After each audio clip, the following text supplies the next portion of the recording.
going back in time, it always seems like fun, and it's always bad. I would say the opposite for me. Hitler. I mean, I don't know. Maybe, you Future know. Hitler. Exactly. You don't know. And it's Future slightly Hitler. terrifying as a concept. Guys, congratulations on the show. Honestly, I absolutely loved your episode so much. Me and my girlfriend, Yay. we were glued to the TV. It was so good. So what I loved about the episode is that the stakes are really high, and it's the definition of a moral dilemma. But that's that episode. So why do you think people really resonate with the show and love watching Black Mirror? I think like it feels like we're in an age where like, and I don't know, maybe this is a subjective opinion, but we're in an age where technology is moving faster than we are, you know, and faster than ever before, you know.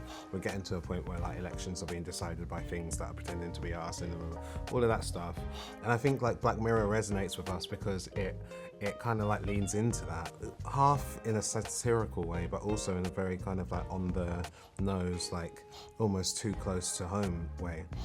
And Charlie, and in our case Bisha, are so great at being able to do that with a sense of humour and like a sharpness of wit, which allows it not to feel too far removed from you, you know. So I think that's definitely why I'm a huge fan of it. Yeah, I think it just sort of taps into our fears and anxieties in a way that I think the episodes always linger a little bit longer. Like sometimes you watch shows, they're great, but then you forget about them 3 years later. And I think there is just something about Black Mirror that taps into our like group consciousness that is why it's like a phenomenon. It's not just a cool show. I'm a murderer. You be all crazy one. I can't really give too much away about the episode, but obviously it's set in 1979, and world history is a very strong theme throughout the episode. So this one's for you both. If you could time travel, would you rather travel back in time and meet anyone from history, or would you travel forward and meet a member of your family? You go first. I always think go forward in time because like going back in time, butterfly effect, like, you know, like you'll end up like messing some stuff up, you know. I don't want to say. I've spent a lot of time in time travel. I've done like time travel shows before, and like going back in time, it always seems like fun, and it's always bad. So going forward in time. I would say the opposite for me. I feel like, yes, a family member, but for me, it's like it's still someone who I don't know. So still, it could be sort of. Hitler. I mean, I don't know. Maybe, you Future know. Hitler. Exactly, you don't know. And it's Future slightly Hitler. terrifying as a concept, but I'm a bit of like a romantic and a nostalgist, so I feel like I would want to go back to the 60s and meet my musical heroes and things like that. Like I'd want to go to their, it's purely for the vibes, the music and the fashion, I would go back in time. Yeah, I'm with you. I'd rather go back and meet like John Lennon and stuff. Exactly. Yeah. Never meet your heroes, Yeah. man. You be doing her a favour. Shut up. What was that, love? Nothing. She dreams of death. Angela, your character, she's pretty unfulfilled in her job as a sales assistant. And I love asking this question because you never know what you're going to get. But what's been the worst job that either of you have ever had? And do either of you have any audition horror stories that you're willing to share? I mean, early days, like post-drama school, like doing some sort of temp jobs. I once had to be like basically a secretary, coffee girl for this guy who was the most awful human being.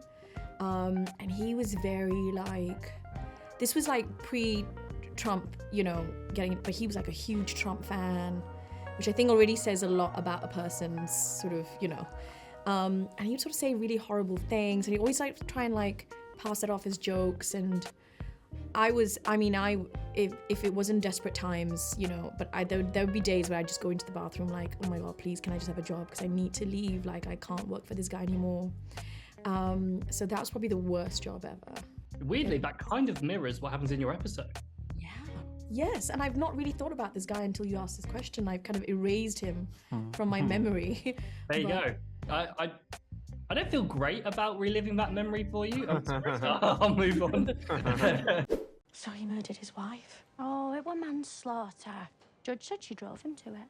Surely we don't have to serve him. Everyone needs shoes, Nida. How about doing your job? And finally, there must be so many pinch me moments about being a part of Black Mirror's history.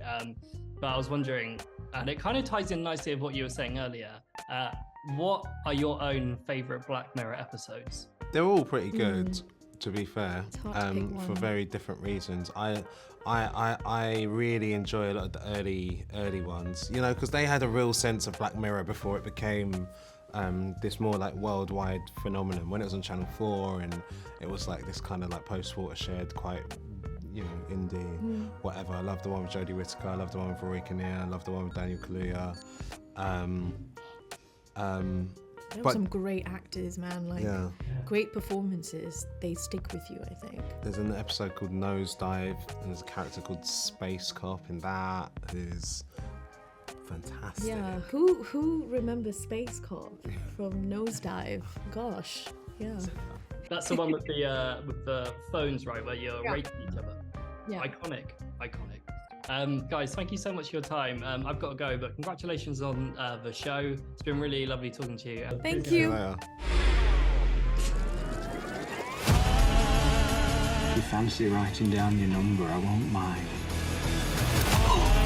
Hey, what's going on? I'm Kevin Hart. Hi, my name's Eric Stonestreet. Hi, I'm Margot. I'm Journey. I'm James McAvoy. I'm Daniel Radcliffe. I'm Rebel Wilson. I'm Jeremy Clarkson. I'm going to be translating some Scottish tweets for It's Gone Viral. On It's Gone Viral.